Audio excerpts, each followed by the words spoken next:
Buenos días, jóvenes. Nos encontramos en esta mañana bajo la bendición de Dios con la intención de ir cerrando las temáticas que veníamos trabajando sobre la Primera Guerra Mundial o también conocida como la Gran Guerra.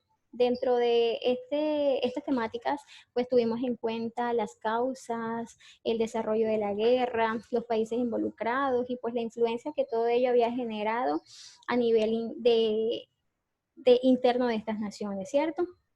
Dentro de este conflicto es muy importante que tengamos en cuenta sus consecuencias. ¿Por qué? Porque vemos identificado que terminada la Primera Guerra se genera la disolución de los imperios alemán, austrohúngaro, ruso y otomano.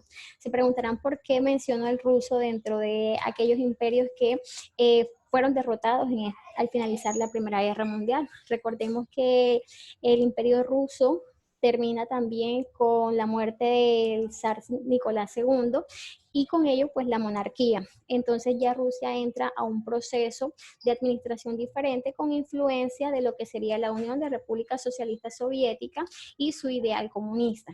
Dentro de las consecuencias que manejamos al analizar la Primera Guerra Mundial, no podemos dejar fuera la influencia económica, porque un aspecto muy interesante dentro de este conflicto es la forma en cómo esas naciones que se habían mantenido por muchos años con una gran influencia a nivel mundial se debilitaron en gran medida por la inversión y el desgaste económico que realizaron para mantenerse dentro del conflicto desde 1914. También debemos mencionar el papel que jugó Estados Unidos y Japón, quienes entran ya al finalizar prácticamente la Primera Guerra Mundial y los cuales cuentan con unos recursos, con una infraestructura, con unas herramientas que permitieron garantizar la victoria del grupo de los aliados y disfrutar precisamente de los privilegios que esto generaba, posesionándose de esta forma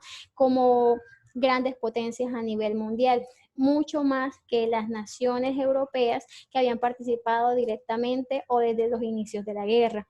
A nivel social y a nivel demográfico, también identificamos un gran desgaste precisamente por las pérdidas millonarias de vidas humanas, por la cantidad de personas que quedaron heridas con la guerra.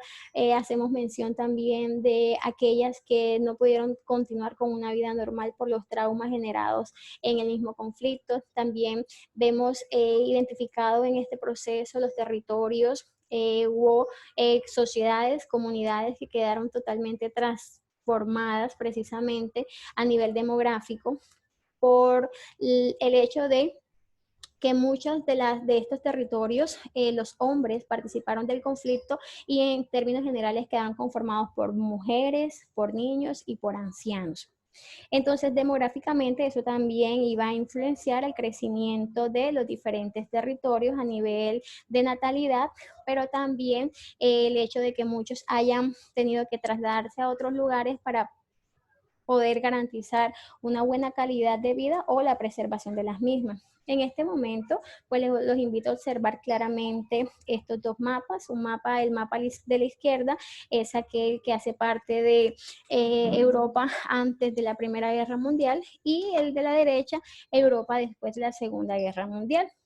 Si ustedes analizan, el mapa de la izquierda todavía tiene la influencia de los imperios, pero el mapa de la derecha pues ya tiene unas subdivisiones territoriales que surgen a partir de la división o la pérdida de territorios que se les genera a los países que fueron derrotados. Dentro de esto vamos a identificar que se generan unos acuerdos de paz al finalizar la guerra que buscaban precisamente impedir el crecimiento, el resurgimiento de Alemania nuevamente como una potencia. Pues no es para ustedes un secreto que Alemania creció y llegó a ser la segunda gran potencia a nivel mundial cuando en sus inicios no contaba con los recursos en comparación a otras naciones. Otro objetivo de estos acuerdos de paz que se generan al finalizar la guerra es mantener aislada la Unión de Repúblicas Socialistas Soviéticas, lo que nosotros conocíamos inicialmente como Rusia. Me devuelvo un poco al mapa que se encuentra a la derecha. Si ustedes miran, al lado de Checoslovaquia se encuentra Polonia, Lituania, Letonia, Estonia. Estos fueron nuevos territorios que surgieron dentro de estas medidas que se crean al finalizar la Primera Guerra Mundial, y son territorios que se crean para utilizarlos como cercos precisamente para que Rusia o la Unión Soviética con su pensamiento comunista no tuviera una expansión de su ideología en lo que era Europa Occidental, porque si bien recordamos, Europa vivía una influencia de monarquías, una influencia de un legado que se gestaba a partir de esa ideología capitalista, y un pensamiento, una ideología que apuntara a apoyar al proletariado, a las masas populares, pues no iba en realidad bajo las necesidades que esta Europa occidental estaba implementando o requería en este momento. Entonces, para el cerco de este pensamiento socialista se crean naciones como Checoslovaquia, Polonia, Lituania, Estonia y Letonia, y se establecen los acuerdos de paz precisamente a través de los tratados para garantizar así el sometimiento a las naciones vencidas y los privilegios a las naciones victoriosas. Dentro de estos acuerdos identificamos el Tratado de Versalles, que es un tratado en el cual se culpa a Alemania de ser la principal nación responsable de la guerra. Y también es este tratado que fundamenta las bases para el desarrollo de la Segunda Guerra Mundial.